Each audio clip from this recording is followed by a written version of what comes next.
welcome to the podcast, Allura. I am really, really excited to have you here and to learn more about your personal story and about the healing modality that you're offering these days, the path your work has taken you on, and how it might apply to our listeners and their birth stories. Mm. So, welcome, and can I please just have you? I know you've got an amazing story about a profound spiritual awakening that you had 8 years ago. Mm. But before that, you became a mother. And I would love to hear about your journey into motherhood and what that experience was like for you. Oh, thank you so much, Carla. I'm so honored to be here, firstly, because these conversations are so important to me, and I know to a lot of women in my world. That threshold of becoming a mother is probably one of the most transformational experiences that we can go through, or human experiences we can go through. And I think now I realize there's so much material in that space for our own evolution and growth, but also for us to maybe find our wounding, our pain, our limitations, our patterns that have kind of kept us maybe kind of haven't quite matured through us. And I think sometimes the portal of motherhood can be where we open up and begin to experience more of ourselves.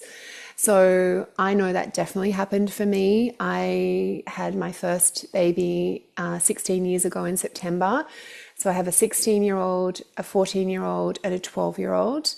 I came into the birth of my 16-year-old from a place of wanting to be overly prepared.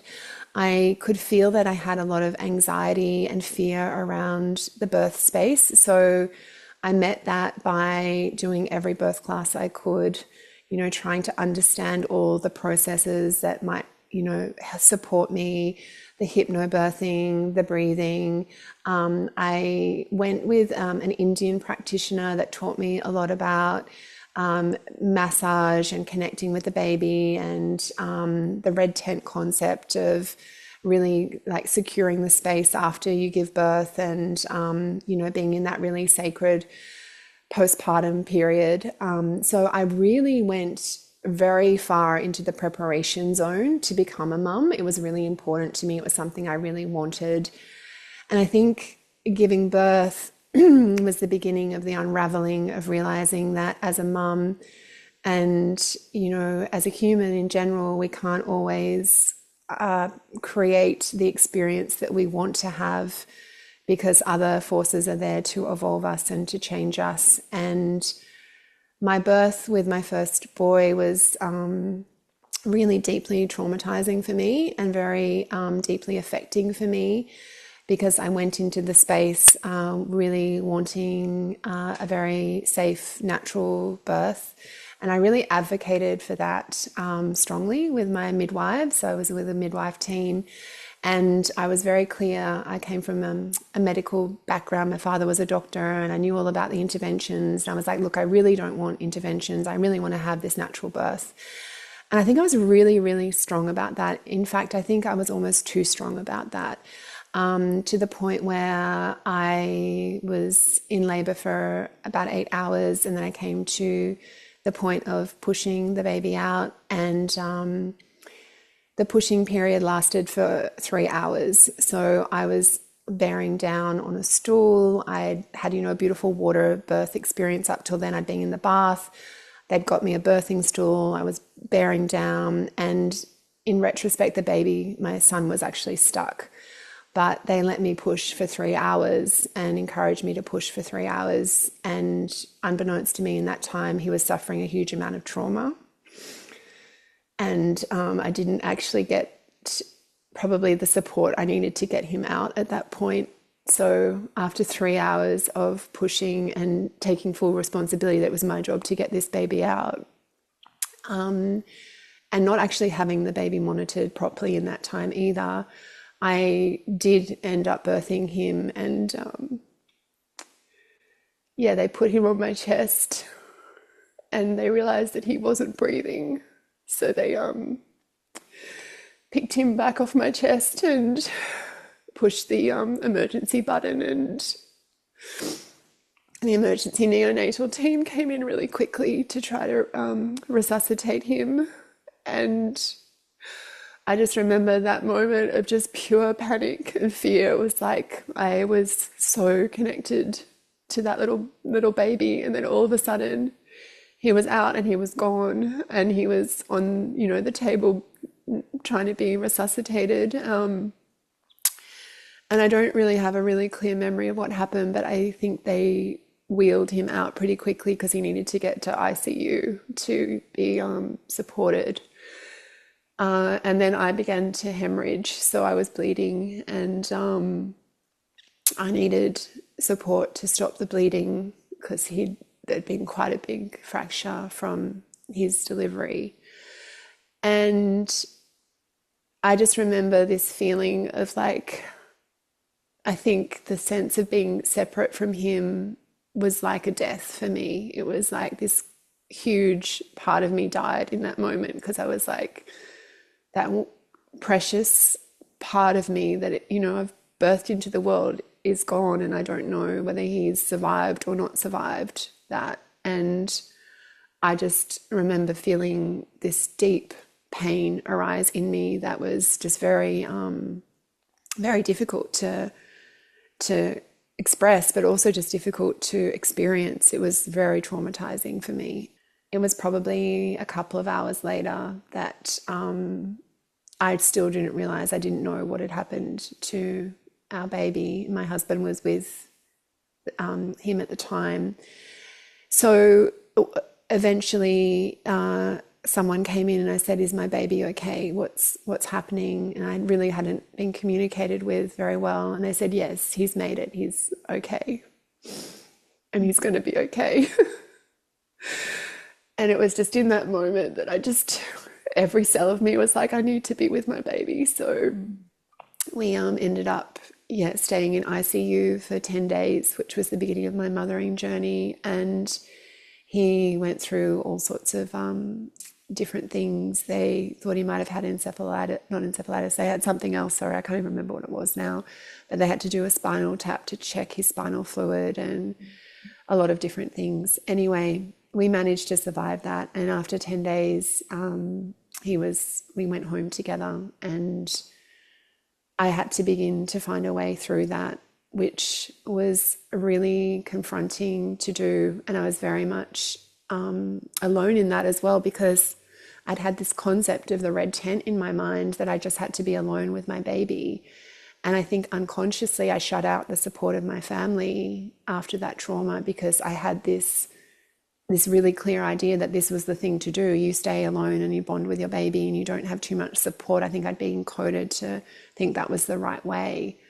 And now in retrospect, I see that it was just isolating me further. And so I do believe I went into a period of depression for probably like 6 months after the birth, of just trying to find my feet again and trying to find a way through all the emotions and trauma that had arisen within me. And it was only when I went and saw someone about 6 months later that she helped guide me through that space and back to connect to myself through the pain of that experience. And I began to kind of feel alive as a mother and be able to really be present. And he was a really unsettled baby. And now I understand that he was carrying the trauma as well. And I can see the trauma he's carried through his life. Young life, like his unsettled feeling from that early experience as well, which I've really supported him with. And yeah, I think I'll pause there. But that was Yeah. the beginning of my Wow. journey. Allura, that's heartbreaking. That's such a rough start to, what a transition. Yeah. Um, and yeah, to be alone through the beginning of that journey together when you brought him home Mm. is kind of unfathomable, actually, because even when birth goes smoothly, uh, when we become mothers, it's a whole new world, and everything that we were, or we just become completely new people. And so we're suddenly finding ourselves in this new role and finding our feet, whilst at the same time learning to breastfeed and dealing with sleepless nights and trying to understand our baby's cues and muddling our way through it all. But to have trauma on top of that and then to have such a lack of support around you, um, yeah, that really is heartbreaking. I'm interested that you said when he was 6 months old, you had some support to heal around some of the wounding that had taken place then. What sort of a practitioner was this that you worked with, and do you want to share a Yeah. little bit about what you did together? For me, it was more of an intuitive healer that I needed to go to. And she basically, what happened in that session was I now know more fully because it's kind of become a part of the work I do. I went back through the portal of that trauma, and instead of it being a separating experience, I actually merged back into a vaster part of myself. So it was like recoding of that space. And I did that quite organically, which was, now I think back on it, it was 8 years before my awakening when I did that again in a different version. But instead of that trauma zone being a place that got stuck in me, it became like a portal to connect to, I suppose, a vaster knowing of safety, of internal safety, and of cosmic universal safety that was beyond the physical, because I think the physical shocked my system so much. It was like I needed to reconnect my spiritual, energetic, vaster versions back into a safety. And that was then a foundation for me to then integrate my physical and emotional. For me, going that deep was really important because I think there wasn't much that was helping on the talk therapy or the just on the top level of my mental body. It was more encoded in my cellular body and my energetic body.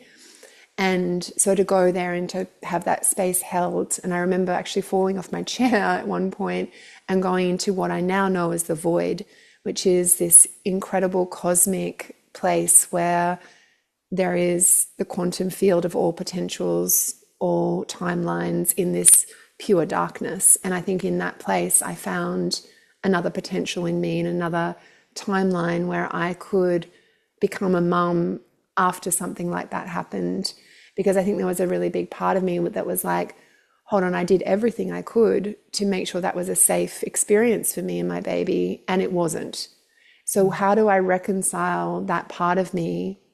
And what I realized was it was part of my evolution. It was part of me becoming this version of me now that can hold what I hold.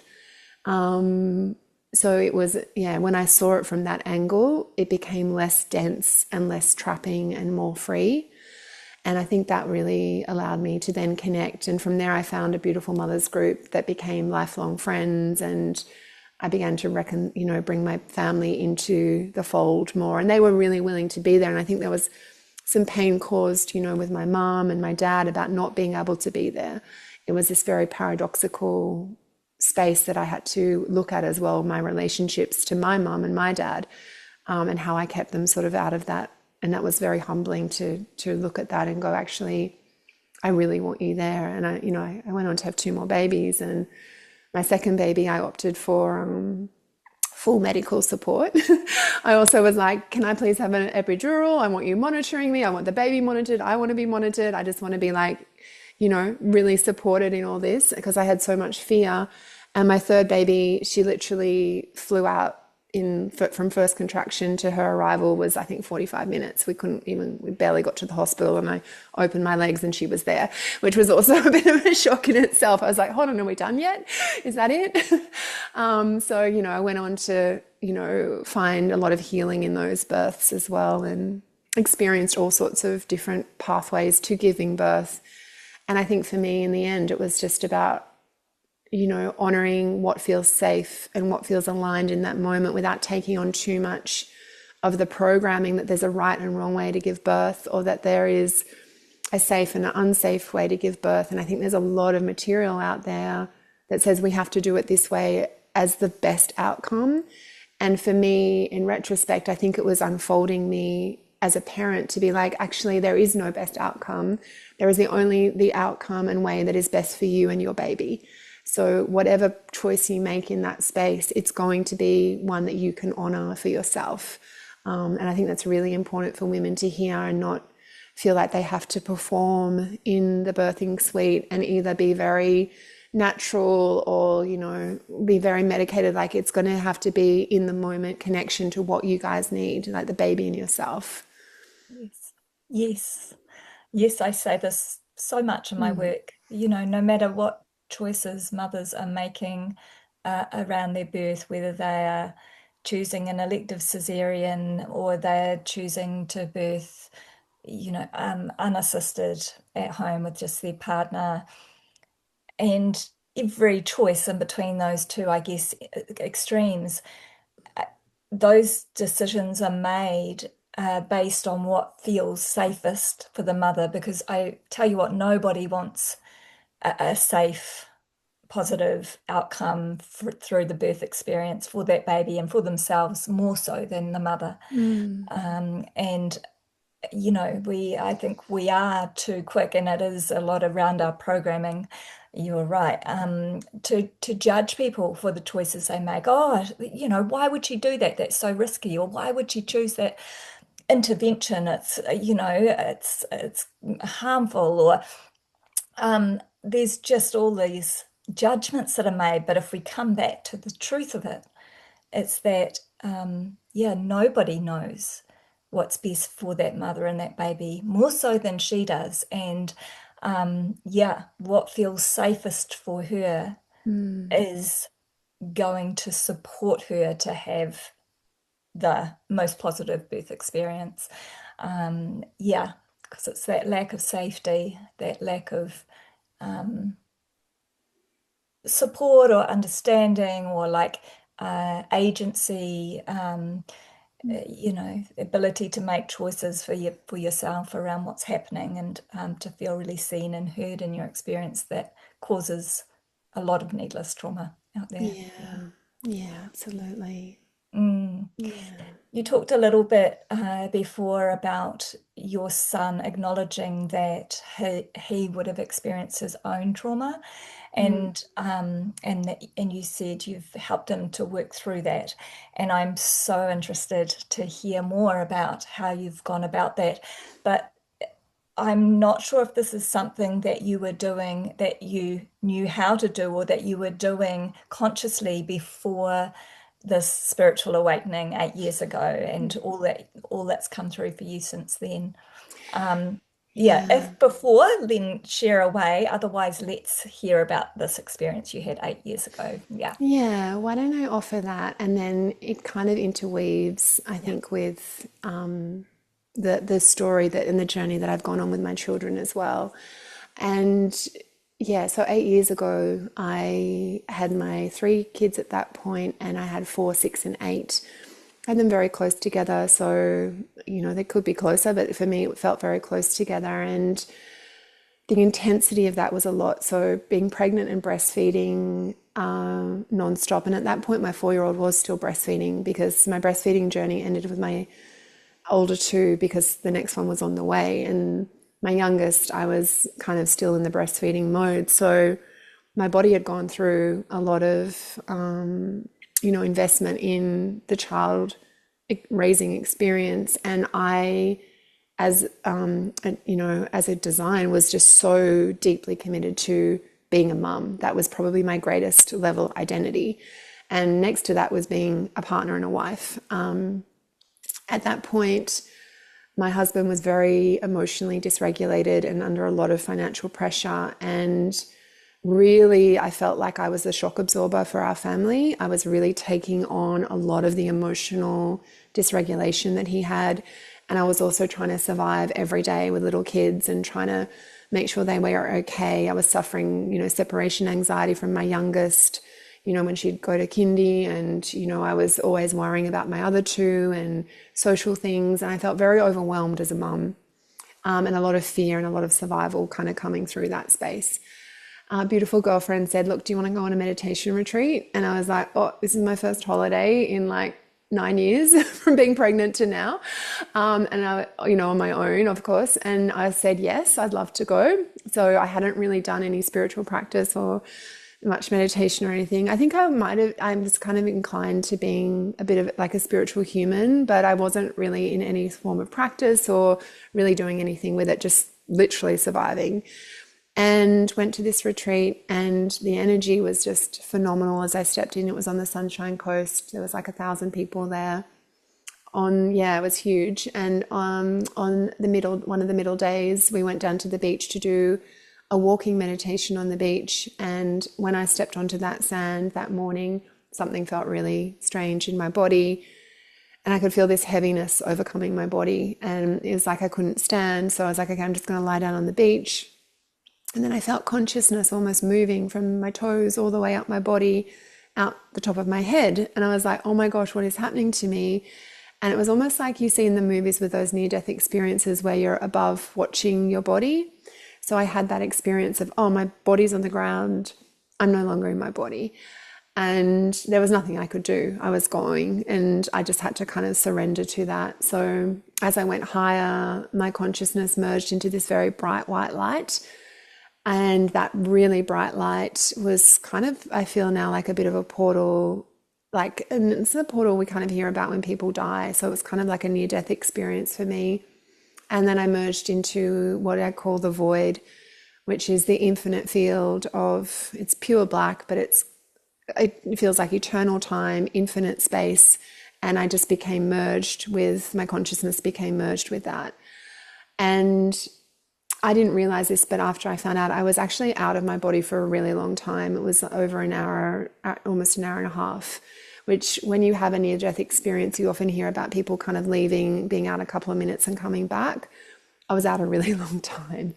And I think that had some impact on me, because when eventually I touched a frequency of unconditional love, I became aware of my consciousness again, and it dropped back to the light. And somehow, miraculously, I found that my body on the beach and re-entered my body. But as I opened my eyes, I could only see energy. So everything was vibrating, the sea, the sky, the sand, everything was just vibrating with like these luminescent particles. So I was energy, and I could see energy. It was a bit like being an avatar. Everything was just shimmering and not solid anymore. I got helped off the beach. I couldn't really walk properly. And I do have a recollection of looking in the mirror and going, I don't know who you are. I don't know where we are. I feel like an alien in a foreigner's body. I feel like I've been this giant stuffed into an ant. I feel really disorientated. Ended up being taken to breakfast, got something from the buffet because I was just watching what everyone did, and sat down. And apparently I sat with friends and was starting to eat. And people were like, what are you doing? And I was about to put a sausage in my mouth, and they're like, you've been vegetarian since 11. What are you doing? Like, my friends knew me. And I was like, I don't know. I don't have any preference. So what had happened was I had a form of amnesia.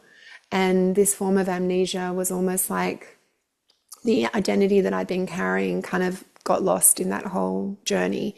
And I came back into a body feeling like I was not the same version that left. So I ended up getting home and walking into my house and feeling like I was underwater, and looking around and going, I don't know why I'm here and what this is, and looking at my kids and going, I know I'm supposed to love you, but I just don't know who I am and why I'm here. And my Kundalini energy was rising through my body and creating a vibration through my body. So I was vibrating constantly. And I came towards my husband, and there was this repelling force, and I literally couldn't sustain that relationship. So we ended up here, that was very traumatic for him and for everybody, but we ended up parting ways at that point, because I just was not the same human he married. It was a very, very complex, difficult experience. But that sort of journey then took me 2 years to recalibrate and come back into my body. It was a massive journey back into being in a human experience again. And during that time, I really got an insight into how reality is coded, how we code ourselves as humans, because it was like watching from the outside coming in. And I really had to spend a lot of time meditating and in source. So there was a period there of abandonment that I had to go through with my kids. It was very just distressing for everybody. And in abandonment, it was an emotional and spiritual. I didn't ever leave them. I was always there, but I just wasn't the same version of mum that had been there before I went to the retreat. So that was the kind of the first portal. After 2 years, and I came back into my body, I was like, the only thing I need to focus on is beginning to work with my children directly about what this fracture has been, what pain has been caused to them, and what fear arose in them when that happened. So I spent many years of integrating and holding space for their emotional expression around what had gone on for me, to allow them to integrate the understanding of that pain, and overlaying for them that I never actually wanted to leave them, and I never stopped loving them, and I never felt that I wasn't connected to them, but I just couldn't do it from the version that I'd been before. And we are now forming a relationship from this place. And it was a really beautiful, challenging journey, but one that I think is the most important to me, because as I went on to being shown my purpose, I knew that if I couldn't go and be helping anybody else unless I'd fully integrated and being able to create a safe place for my kids to process what had happened. And it was kind of in that time that we had to go and process some of the birth patterns as well, because it became clear that there was, that trauma of separation that had happened for my son when we were split like that, and he went off in a humidity crib and I was there. So there was like a secondary abandonment in this spiritual experience that I had, that he perceived as a physical abandonment similar to the one he'd just had. And this is, I think, an important part of the work I do. It's that a lot of the traumas we experience are fractals of traumas that have come before. And there's often what I call a core fracture, which is the beginning of these patterns of wounding. And what I find and found in my, ongoing exploration of consciousness and humanity is that there are three core fractures that we experience. And they are the ones of feeling unloved, unworthy, or unknown, which can either be unsafe, misunderstood, unseen, or unknowing, not sure about what's going on and confused. So those three core fractures are where often we keep traumatizing, having traumatic experiences in reality, to be able to find a gateway back to ourselves and back to healing these very core deep patterns, which is the work I do now.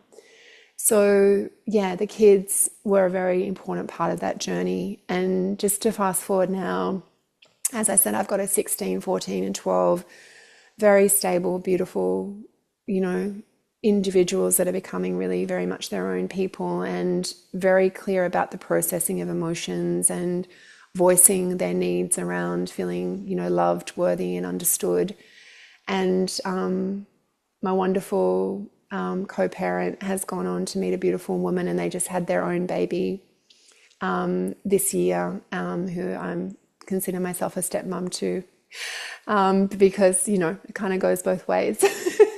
She has the gift of being stepmom to my kids. So I'm kind of, I've adopted that little baby to, as the brother of my children. So yeah, it's a beautiful pattern that we've designed, that we've come into as a kind of a blended family. And for my kids to have a little baby boy born at this age, and to watch him grow as being a gift. And fortunately, their stepmother had a very beautiful birth that was very low in trauma. So I was really praying for that for them. So yeah. So anyway, that's just kind of the snapshot where we are now. Yeah, Yeah. I love hearing these stories, Allura, of the uh, loving co-parenting relationships. Mm, My ex-husband and I have yeah, a beautiful co-parenting relationship, a beautiful friendship. it's so And good. yeah, and it's so good for the kids and so good for It can everyone. take a lot of work for some. For me, it took so much work to resolve that. Yeah. So, but yes, once you get there, and I can really feel like for you, it's such a beautiful gift. So yeah, I can feel yeah, for myself, it was a big commitment as well to him to make sure that that fracture got integrated, that he could then move on and have the life he wanted, which was to be in family, you know, and have a partner that's in family with him. So, yeah, Yeah. Oh, thank you for sharing. pleasure. Yeah, I want to understand more about the work that you're doing. So you've developed what you call the consciousness method to work on these core wounds, presumably, that sit in one of those three categories that you named, being unloved, unknown, or unseen. No, Unworthy, yes. unworthy. Yeah, Yeah. right. Yes. Um, is there a way you can describe the process? Perhaps you could talk about how you've utilized this method with somebody who's experienced birth-related trauma, whether that's their own experience of being born or that being traumatic, or experiencing a trauma whilst they're giving birth. Yeah, that's, yeah, really beautiful. So, wow. The consciousness method is quite a vast modality, if I'm honest. There are a lot of parts to the modality as a whole because it's very comprehensive in the way it looks at us as humans, and it needs to be. But I suppose the core premise is that underlying everything that we experience is our consciousness, because our consciousness is in direct relationship to our reality and in a co creation with our reality. And a lot of people kind of fall into this trap of like, you know, our thoughts create our reality. So we're in a lot of fear about thinking the right things so we have the right outcome. But right below that is our consciousness. And the consciousness can be expressed as an unconscious aspect or a conscious aspect. So when we're in an unconscious aspect, it's like there is a design mechanism that's within our nervous system, our mental system, our emotional body, our energetic body, that is wanting to express through us that we're not even usually very aware of. And often that expression through us is our gateway to evolution. And what I mean by that is that we'll have an unconscious, unprocessed fracture point that has come either from, can come all the way back from our separation from source into being a human. That's a fracture point where we separate from the vastness into being an individual. The separation from the mother into the world, the separation from our own sense of, or the sense of love, into feeling unloved or disconnected, and from family relationships, the separation from our own worth, into feeling like we're not good enough, we can't do enough, all those things, separation into being not understood, not seen, not validated, and then not feeling safe. And all these early fractures kind of come through our bodies, and then they almost repeat through time and space as places then that a very similar structure from that original fracture comes up through our bodies. And just I think the example I use with my son is a really good one around, you know, the fracture that happened in his system that caused him a great deal of fear and pain, even if he was only a baby at that point, that caused him to feel that sense of abandonment in his body. So then the body gets coded in that pain and fear. So he feels there's an unconscious pattern there about abandonment, right? Fast forward 8 years, his mum goes to a meditation retreat, comes back like an alien, and then he again re-experiences that abandonment, right? It's a fractal of this same patterning of feeling abandoned. Mhm. And, you know, if we went back deeper, probably it would be the abandonment from the divine connection to source. That would have been the very beginning of that fracture. And it usually is for all humans that we separate from divine love, divine knowing, divine honoring into a human experience where we feel a bit like it's very limited and dense and difficult here.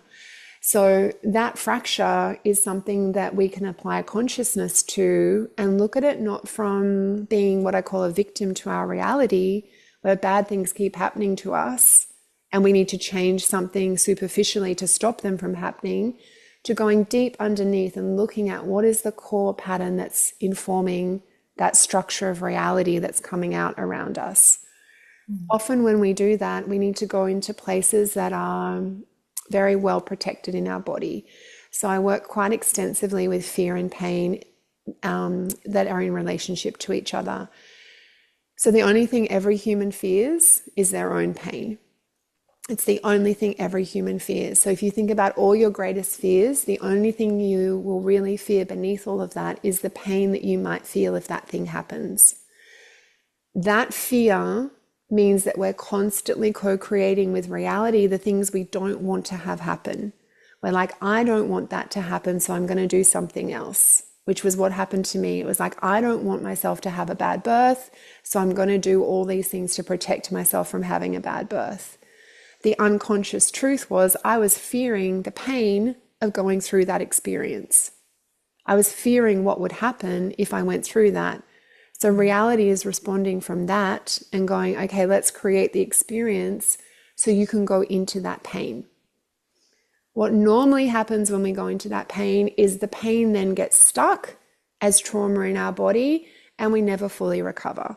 We keep looping on the fear of that pain and we keep creating a life that's protecting that pain on some level.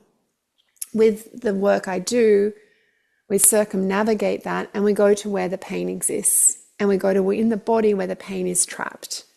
And that pain we then allow like a portal.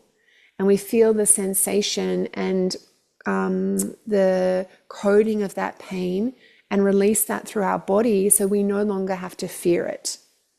When we don't fear our own pain, we've liberated a part of ourselves and we've liberated our reality, and we no longer need to keep repeating that patterning over and over again. That's one part of the consciousness method. There are 12 parts, but I'm not going to share them all today. But I think that is the part that is the most important to the conversation we're having. Yeah. Yeah, I'm intrigued by it. Sounds like you're describing a divine design that we are given these opportunities throughout our life to liberate ourselves from the shackles of this early wounding by repeating these patterns or having this come up again as an opportunity for us um, to learn to respond to it differently or to allow ourselves to feel it differently. I'm not quite sure of the wording, but um, I think it's probably safe to say that the majority of us never in our lifetimes learn that that's available to us, or have enough awareness to know that there's potential for liberation through pain, or that what's possible for us. So yeah, I'm not quite sure of Mm. the question I'm trying to formulate Well, here, but um is it, I yeah. can see what you, yeah, and I think you're absolutely getting the concept. And it's very paradoxical because most people live their whole lives thinking this thing happened and it's fixed in me. Yeah. So this trauma happened and there's no way that that can ever feel different, Mm. be different, be perceived differently. So I work with a lot of people that have had quite deep, childhood traumas or abuses or things that have come up. And even people that haven't had that to like a really major degree, but have had just this sensitive sensation that I've never really felt loved, or I've never really felt enough, or I've never really felt understood. Like there's those two groups of people that are really conscious of the traumas, or people that are just really conscious of the wounding, both groups of sensitive souls, and they have worked really hard on their healing journey, a lot of them. But there's almost been this loop where it just keeps cycling around and you just cannot get out. Yeah, that's the one. Yeah. That is where we're going to go. We go through the design that's kept us trapped, because when we see it as the design and understand the design function, we can work with that because it becomes less personal. We are no longer the victim to that reality because it's no longer actually about us. We understand it as a design template to evolve us. And Mm. that is the liberation of the accessing that pain And the really challenging thing is the ones that have the most pain are the ones that are here for the most evolution. But because their pain is so vast, be it emotional, physical, trauma based, it feels like you have to be trapped in that and cycling in that forever, even though you want to get out of it. So it's about knowing that it is not an individual expression that we are here to be stuck in that pain. It's almost like the key is hidden in plain sight. That if we know how to go through that portal, we can liberate ourselves and liberate our realities. And it's not like we're being taught. It's not a healing on the top level. It's not a change of mindset. It's not a change of behavior. It's not even feeling the emotion. It's understanding the depth of what that construct is and how to go dip below it into something vaster that's not trapping us. So, yeah, and I'm so passionate about it because I literally want everyone to feel that they can liberate from it, that they don't have to stay stuck in any form of that wounding. Mm. And then what I find is people develop a different relationship to it because it's not like we will ever not experience some of this, the level of the wounding, but instead of it being a dense, impenetrable thing that we just do, it's like we need it as an evolutionary gateway. So it's like, show me what is here in reality, and I'll go and move the pieces internally, and then it moves it externally like magic, to be honest. And I have a whole podcast talking about that called the consciousness method if anyone's interested. But it moves you internally, and then you move, and then the reality moves around you.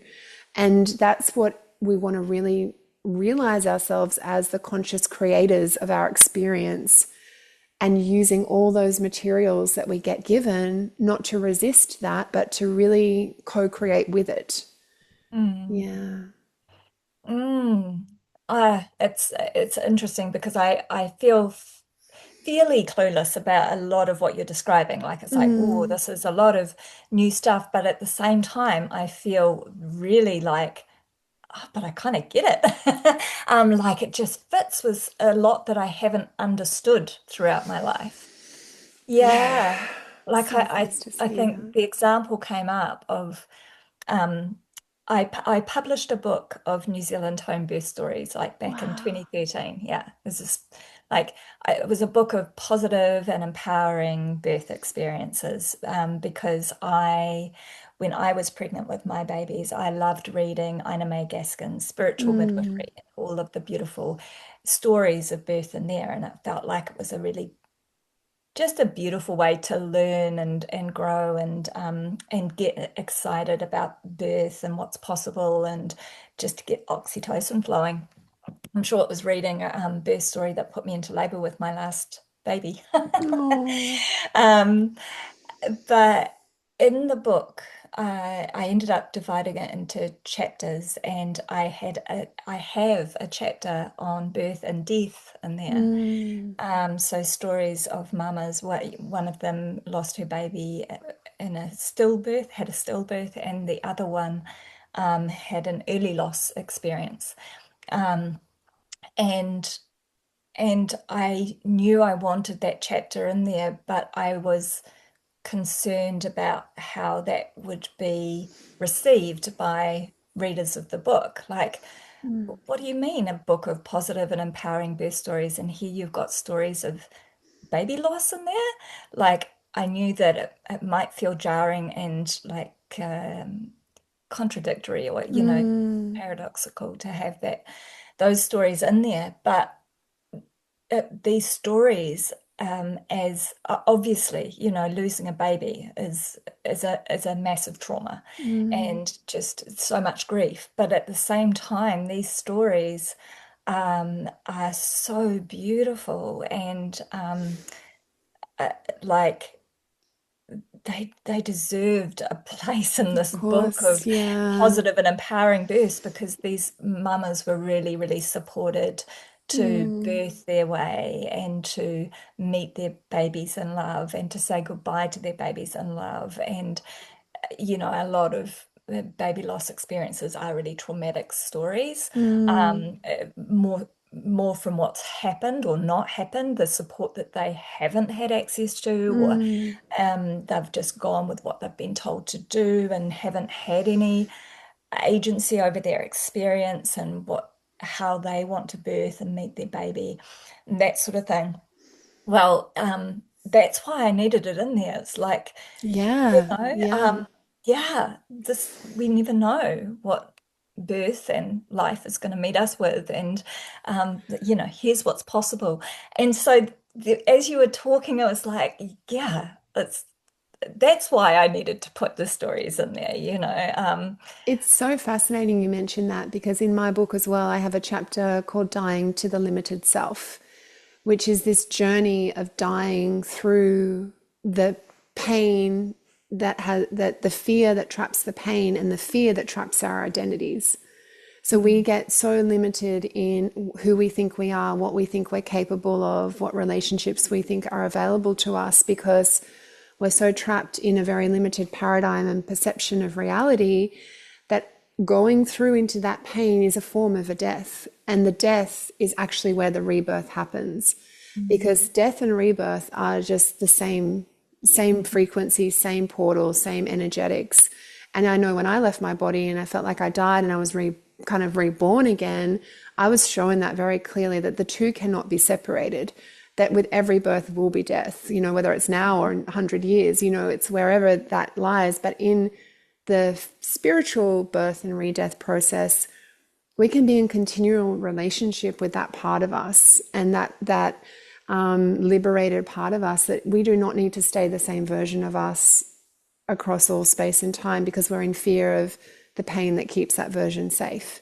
yeah. So I just love that, we can bring that together in so many different ways. Yeah, it's so powerful. Yes. Two things are coming up that I would love to talk through with you. Um, One is, yeah, I'm thinking about the work that I do with women who are either they're pregnant again after they've had a traumatic first birth, or they are pregnant for the first time and want their best chance at having, like you described, having a really positive, beautiful Mm, birth experience. And so I run, I guess, like a type of antenatal course, birth and postpartum preparation course. And I talk about the course being rooted in it's about unlearning and remembering, because the work is the self work of unpacking ourselves, understanding our uh, why do we make these decisions? Why do we have these responses to the situation and that situation? Why do we hold these beliefs? The belief mm, that the doctors know better than I do what's best for my body, in pregnancy. The belief that, yeah, hospital is the safest place to give birth. The belief that uh, the pain of birth is going to be unbearable. Whatever it is, there's all these things that mm, dictate the choices that we make in our pregnancies, and then that's going to influence uh, yeah, how we experience giving birth.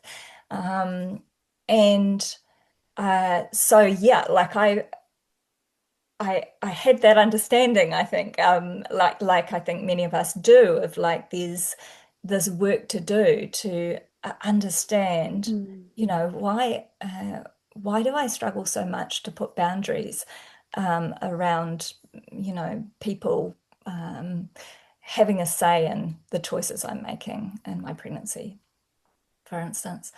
And I suggest journaling and just trying to bring these things to our conscious awareness so that we can actually do something with it. Mm. Um, but it's really, really tricky to shift stuff. Like we can have awareness.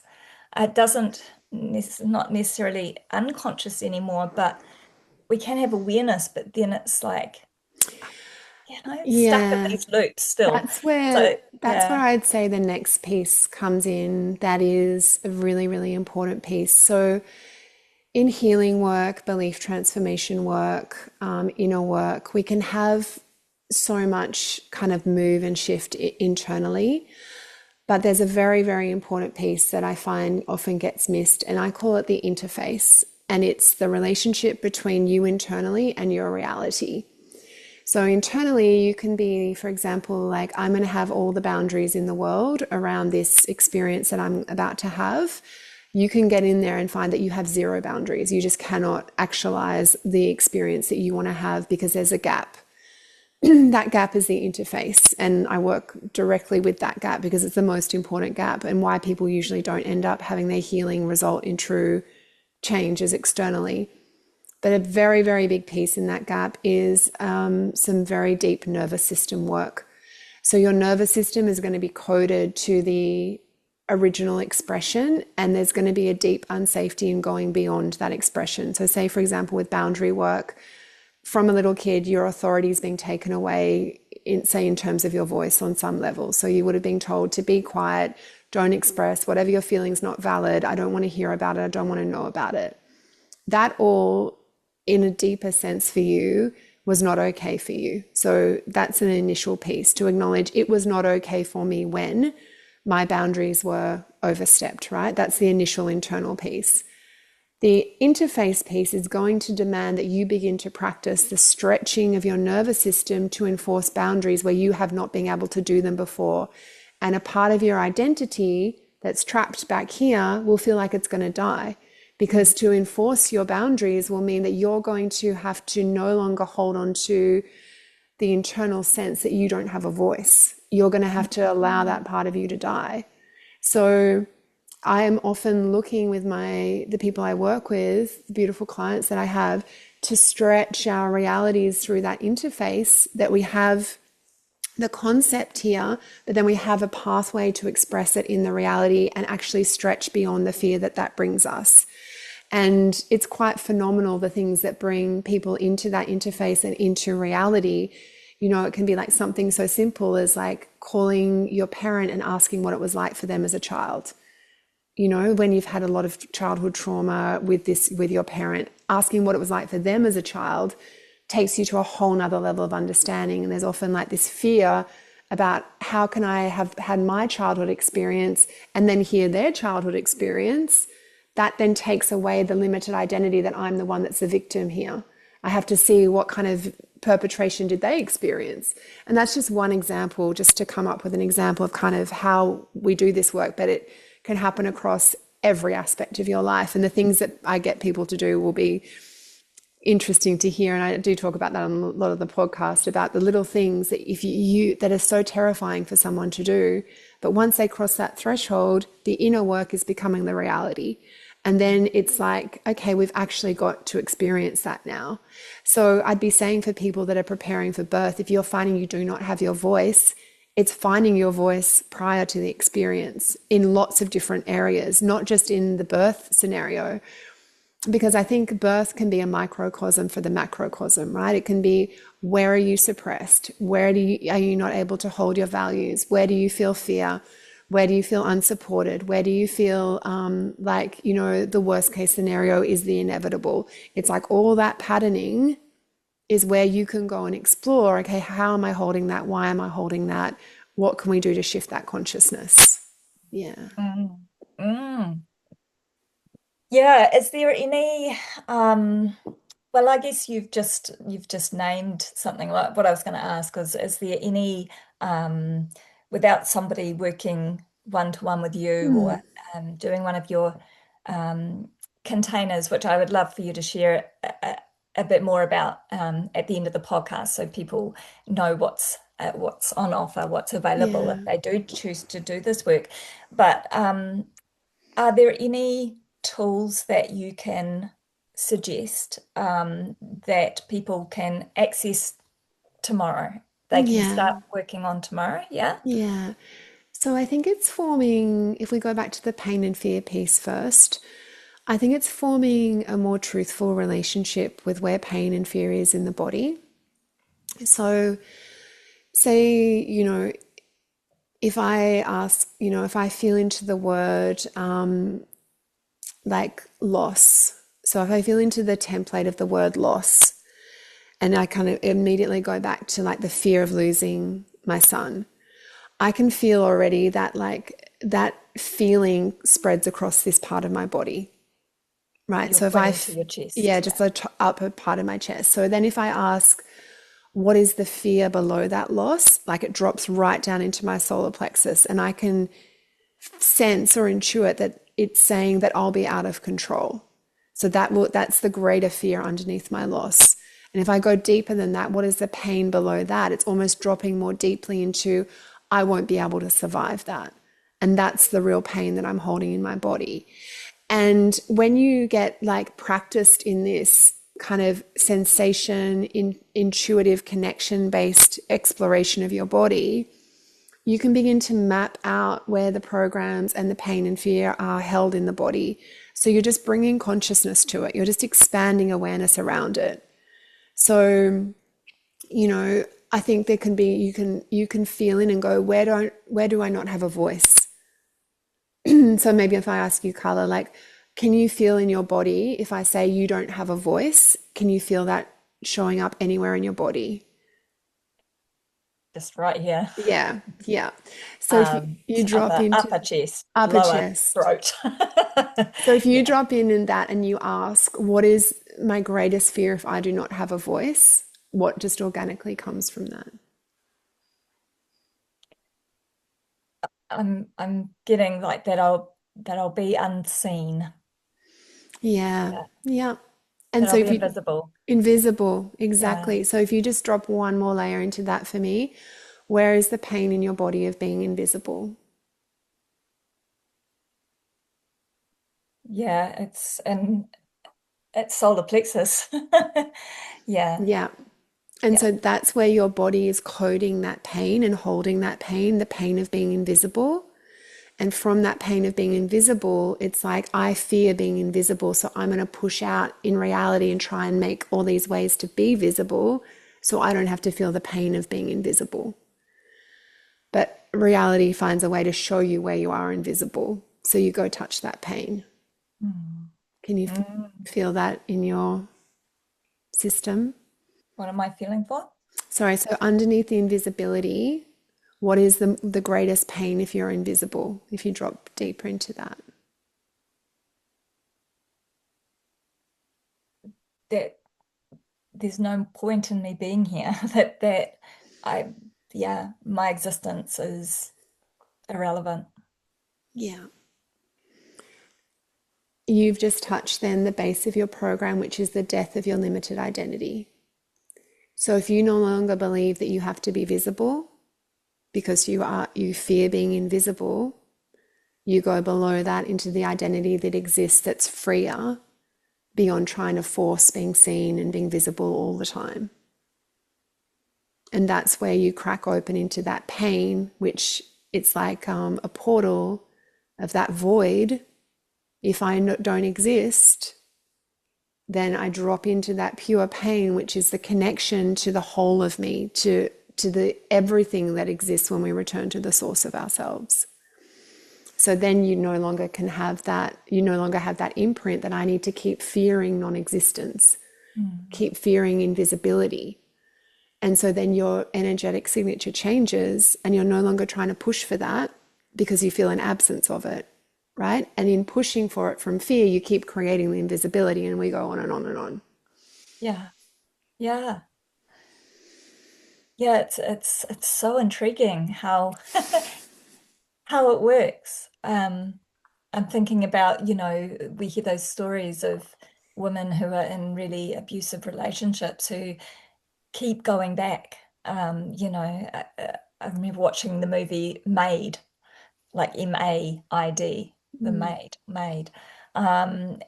Yeah, going to women's refuge and trying to escape this addiction, this pattern to going back to abusive relationships. But Because it's it's, the known, it affirms that limited identity that I am continually a victim to that reality. And yeah, that's the one we want to keep affirming because then that keeps us safe in the known. Because if we yes, no longer have that, who are we? Yes, this is it. Like it's so bizarre, isn't it? How our nervous system is primed for to be much more comfortable with the known, even if the known is Is really unsafe. awful. Yeah. Yeah, It gives us an illusion of safety that we think it's the yeah, safest thing because it's only because it's known. yeah. That's it. Yes. Yeah, so interesting. Oh wow. Allura, thanks. That was really yeah. Pleasure. A beautiful explanation and experience. Thank you. Pleasure. It makes me want to do lots more. It's so good. It's such Yeah, a great yeah, way to explore ourselves. It's yeah, really powerful. Yeah. yeah. Um, for anybody who's listening, who's experienced a traumatic birth and they are aware, they're mindful that their baby too has shared in that Mm, experience of trauma. Um, who want to be able to support their baby or their child um, to access some healing around that, to to yeah. somehow help them to process what's happened Mm. to them. What is there anything you'd suggest? Well, the way that kids are going to process and babies are going to process is through emotional release because that's how they regulate their nervous system. So you're going to, there has to be a level of awareness that your child may need to express more. Some kids may go the other way and really express less and need support to express because they may be really shut down from it. But I've found most people, or most babies and children, go into a lot of expression, which is necessary to release that through the body. What will be maybe the counterforce to that is if, as the parent, you have not been safe in your own emotional expression. So, unfortunately, if as a child you were either ignored when you were crying and left to cry, or if you were punished for crying or told to be quiet, or really numbed out to avoid you making a noise, your child's crying will feel unsafe to you. It will feel like it's threatening for you, and you won't have capacity to hold a space for your child to express. And you'll probably want to shut them down or get them to be quiet or, try to stop them. So that's when I would say you probably need, firstly, the support to work through that part of your conditioning and a relationship to your emotions. And then, secondary, you can then hold that space for your child.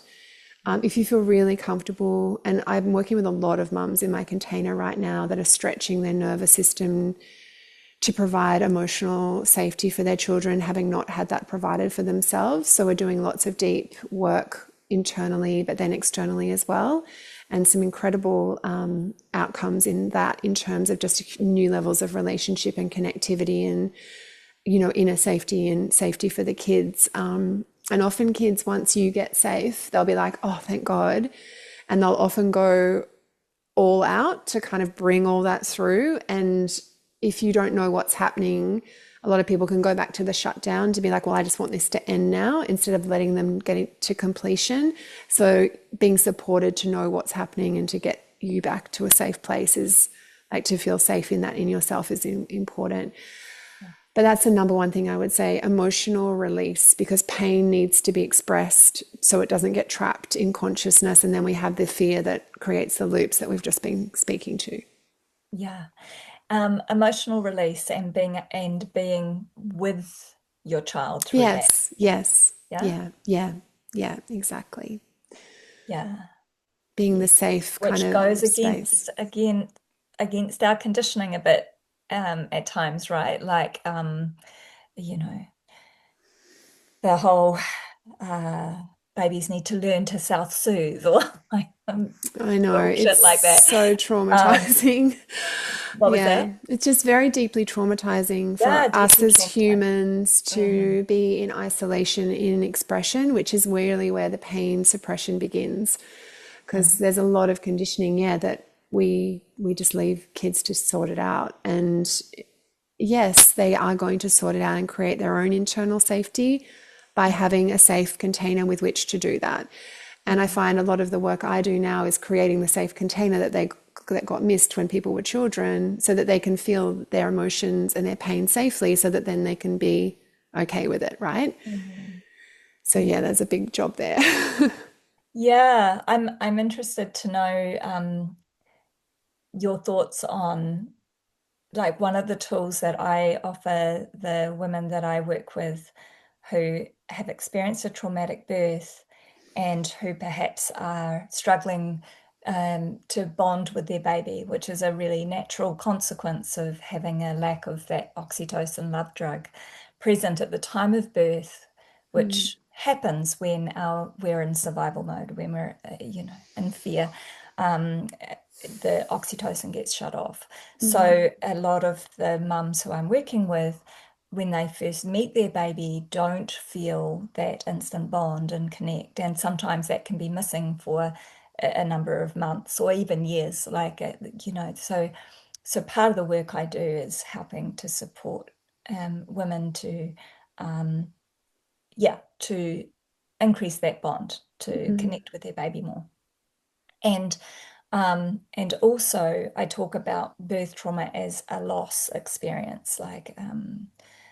So there's going to be a grief that follows, like any loss experience, there's going to be a grief that follows that.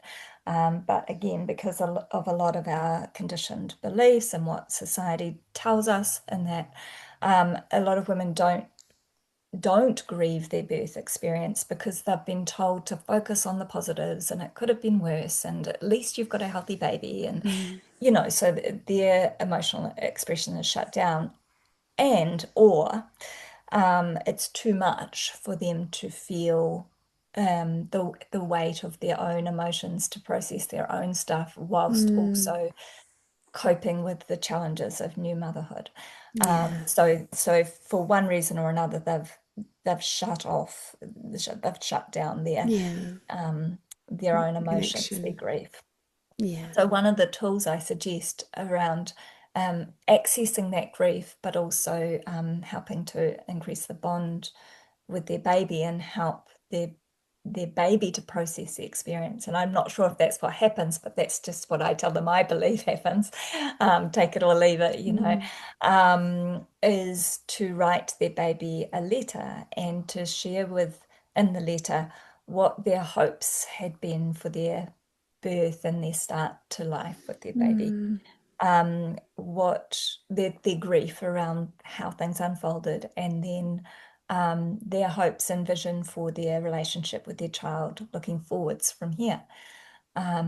And whilst they're writing that letter, let the grief come up, let the tears come.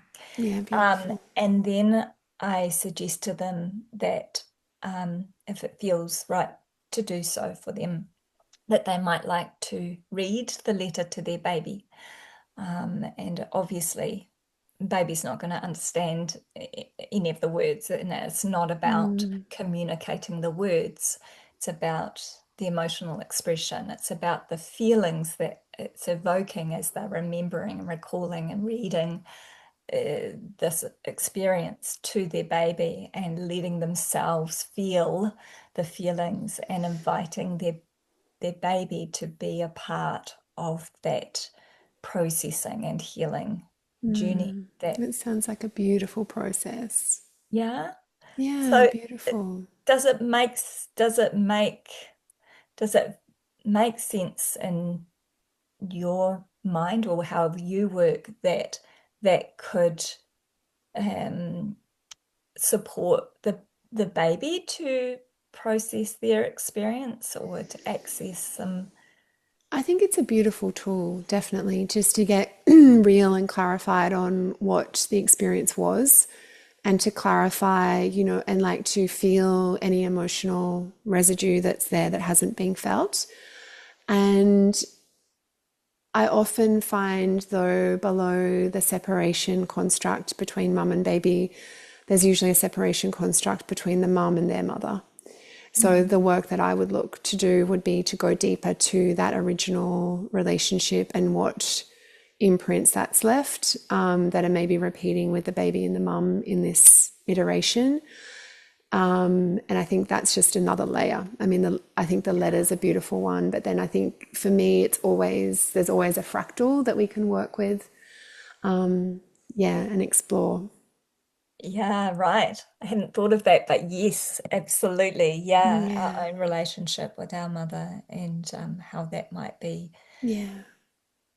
playing out in unconsciously in our own mothering. Mm.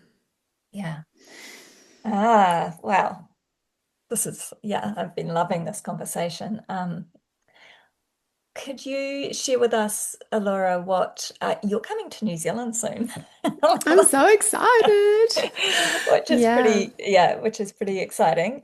So you can share with us what you're doing in New Zealand and just if anybody's listening to this and feeling drawn to exploring a little Mm. deeper about the work that you do and what you have to offer, can you just I'd give love us to share. thanks? So, first thing, from the 17th of July, I'll be touring the North Island from bottom to top. So, I will have a link for you, Carla, if that's okay, for the pattern shift 4 hour workshops. So, if anyone would like to attend one of those, that's coming. At the end of August, I'll be in Auckland for a 2 night retreat, which will be a really great example, a great experience to come in and do a deep dive into the work in person. And then I have my container, which is quite profound in how it operates. It's available. I'm available every day of the week, 5 days a week, an hour and a half a day in that container. So what happens is you will come into the container and we will basically process and go through what is coming up in your reality in that moment and how we need to work with it within the consciousness method structure, which there are 24 modules in total of the consciousness method and the quantum consciousness method. And we work together live in a group to really support you to know how to take that next step. And the most beautiful thing is that so many in the container will be walking a very similar journey to you. So you're going to be hearing time and time again how other people are processing and working through things. And everybody in the container re-listens to the calls because there's just so much gold to be received in that. So it's a beautiful community of humans that are working very consciously through all this and more, and everyone's invited to explore that. And I'll put a little link forward for you to make a connection call with me if that's something you'd like to do. Um, yeah, Can and I it, just ask a question about that yes, container? please. So presumably this is something that lasts for a set amount of time, and that group is you haven't got newcomers coming in. It's a No, yeah. it's actually an open container that runs all year and you'll join for 6 months. And the beauty in that is that we have a little beginner container and then you begin there and then you move into the group container. But it's fascinating because people can see everyone's journey. So someone will come on the call and share like, "Oh my goodness, I just went through that interface and stretched my reality and this has happened XYZ." And someone else will be like, "Oh my gosh, I'm in the depth of my pain and fear and I'm just spiraling here." And I'm like, "Okay, we'll do XYZ." And then we just kind of have this co-creation of everyone meeting the work where they are. And it just seems to supercharge the transformation because you're able to see all parts of the journey simultaneously. And it gives you access to so many different points of transformation. So yeah, you're able to join at any point, and I create a little nest for you to kind of come into that space. So it feels really beautiful and nurturing as well, and very individual. I'd say one of the things I hear from people that do the work, it feels like it's an individual mentorship because I had this reflection the other day. Someone's like, "Oh my gosh, how do you know everything about every person that speaks?" And it's like I have the ability to be in your consciousness with you. So when you're speaking, I'm not like, it's not a generic thing. It's like I directly can see where you're caught in the patternings, and then I can see your consciousness and some of the big things that have happened to you and how they're informing you. And it's, for me, it's just how I work. And I think knowing that you won't be lost in that is important. Yeah, so the invitation is there. I'd love to support you. And even if you feel like you're not sure if it's for you, you can just have a chat and just see. And I honor resonance, and I think people just know where they feel supported, and we don't need to force anything. Or I'm just really all about the evolution of humanity and the freedom in that, because I know everybody is really able to heal themselves and, create their own journey. I'm just really here to support everyone to do that. So, yeah, Yeah. that's important. And you've got, I don't know if there's more than four, but you've got four no, Yeah, guided for meditations, yeah? yes, 4 free guided meditations, and I'll pop that link for you as well, and a book called Unloved, Unworthy, Unknown. You won't forget that title. That's on Amazon. And of course, the podcast, The Consciousness Method. So you can hear some of the stories that people and some master classes in there. That's a really good one if you just want to have dip your toe in and see what things are like. It's really good to have a listen to that.